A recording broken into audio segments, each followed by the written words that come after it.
ఏళ్ళ నడుస్తుంది గోశాల ముసుగులో.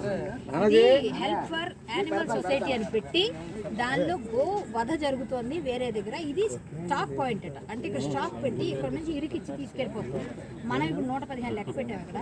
మేమే 150 పంపించాం ఒక ఎఫ్ఐఆర్లతో సహా 2 నెలలు క్రిందట పంపించాం. అది ఇక్కడ అడిగితే మీరు వచ్చి చూసుకోవచ్చు అన్నారు అప్పుడప్పుడు. మేము అందుకే అదే విధంగా వచ్చి చూస్తే నెక్స్ట్ కనిపించలేదు నాకు.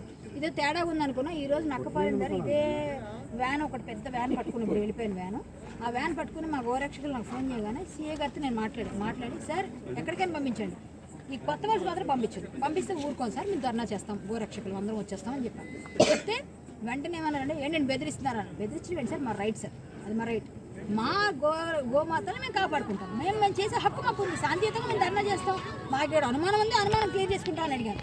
సరేనమ్మా అన్నారు. చెప్పి నాకు కూడా మా వాళ్ళని పిలిచి ఎక్కడ ఉన్నాయి ఆథరైజ్డ్ ఏవి అంటే చెప్పారు వీళ్ళు, కొన్ని బారువా టెక్కలి అవి అని చెప్తే అక్కడ పంపించకుండా మళ్ళీ ఇక్కడికే వచ్చింది. మేమేం చేసాం, వెనకాల ఫాలో అవుతూ కారులో వెనకాల వచ్చారు అబ్బాయిలు, ఫాలో అవుతూ వచ్చారు. మేడం మనం అనుకునే దగ్గరికి తెచ్చారండి అన్నారు. సరే నేను పక్కనే ఉన్నాను, ఎస్కోట్లో 10 నిమిషాల్లో వస్తున్నాను. ఇక్కడ పెట్టారు బండి దింపడానికి, మేము వచ్చి ఆపాం. ఇక్కడ మాకు తెలియదు అంటే ఇక్కడ ఎవరు అడిగినా మేము లోకల్ అంటున్నారు పిల్లలు కూడా. ఓనరే వచ్చి నేను కాదు నేను పబ్లిక్ అంటాడు, తర్వాత వచ్చి నాదే అంటాడు. అంటే ఒక్క మాట మీద లేదు తంగర. అప్పుడు మాట్లాడుతున్నారు 60 పైన ఉన్నాయి, పైన కిందన వేసేసారు. భోజనం లేదు, తిండి లేదు, వాటర్ లేదు. మనమే ఉండలేవు 10 నిమిషాలు. చిన్న పసి పిల్లలు ఏడుస్తున్నాయి, కళ్ళంటే నీళ్లు కారుతున్నాయి. మాకు ఇక్కడ అక్రమ కబేళను ముయించాలి. సీఏ గారు మాకు మాట ఇచ్చారు. అలాగే సంతపాలెం దగ్గర ఇంకోటి ఉందట, అది కూడా ముయించాలి. ఈ చుట్టుపక్కల జరుగుతున్న అక్రమ గోవధ ఖచ్చితంగా అడ్డుకుంటాం. బీజేపీ ధార్మిక సెల్ తరఫున నేను joint convener, Telangana state joint convener. అలాగే ఆదిభట్ల కళాపీఠం పేరు మీద నాకు ఎఫ్ఐఆర్ కావాలంటే మా పేరు మీద చేయకుండా ఎవరి పేరు మీద చేశారు, అది కూడా ఇప్పుడు చేయిస్తామన్నారు. ప్లస్ ఏదైతే వెహికల్ వచ్చిందో వెహికల్ సీజ్ చేయాలి, ఇది మా డిమాండ్స్. ఇక్కడ అర్జెంటుగా ఈ కబేళా ఏదైతే ఉందో ఈ కబేళాను మూసేయాలి. దీనికోసం ఎంతవరకైనా బీజేపీ వాళ్ళతో కలిసి, స్వామీజీలతో కలిసి, అందరితో కలిసి, గోరక్షకులతో కలిసి ఫైట్ చేస్తాం. ఎంతైనా పెద్ద ప్రోగ్రామ్ పెడతాం, ఇక ముయ్యకపోతే ఇంకా పెద్ద ప్రోగ్రామ్ చేస్తాం. ఖచ్చితంగా చెప్తున్నాం. ఇది మహా అయితే 10-15 రోజుల్లో దీని గురించి ఏమైనా రాలేదో గోరక్షకులు మొత్తం దేశంలో ఉన్న వాళ్ళందరూ కూడా తీసుకొచ్చారు కూర్చోబెట్టేస్తాం. ఇదైతే నిజం, ఖచ్చితంగా అవుతుంది ఫైట్.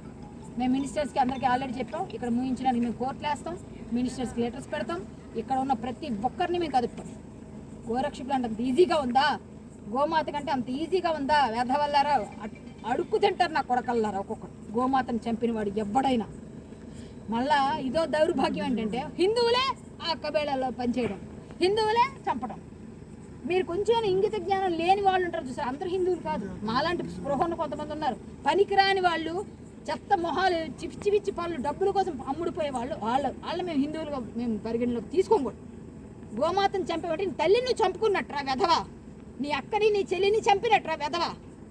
నీ ఇంట్లో పిల్లడికి పాలు లేకపోతే తల్లికి గోమాత పాలు తాగిస్తారా? చెత్త వెధవల్లారా, మట్టి కట్టుకుపోతారు. సార్ మేము అందరు డిమాండ్ ఒకటే, ఎక్కడున్న కబేళాలు 2 ముగించాలి. ఈ గోశాల నుంచి గోవధల్ని ఆపాలి.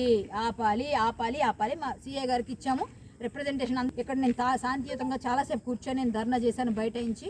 ఇప్పటి వరకు వీళ్ళందరూ సపోర్ట్కి వచ్చారు. చాలా వివరాలు ఉన్నాయి. ఇంకా పెద్ద ఉద్యమం కాకుండా ఇది ముగించడం చాలా ఉత్తమం, లేకపోతే పెద్ద ఉద్యమాన్ని చేపడతాం. జై శ్రీరామ్, జై శ్రీరామ్, జై శ్రీరామ్. భారత్ మాతా కి జై, భారత్ మాతా కి జై.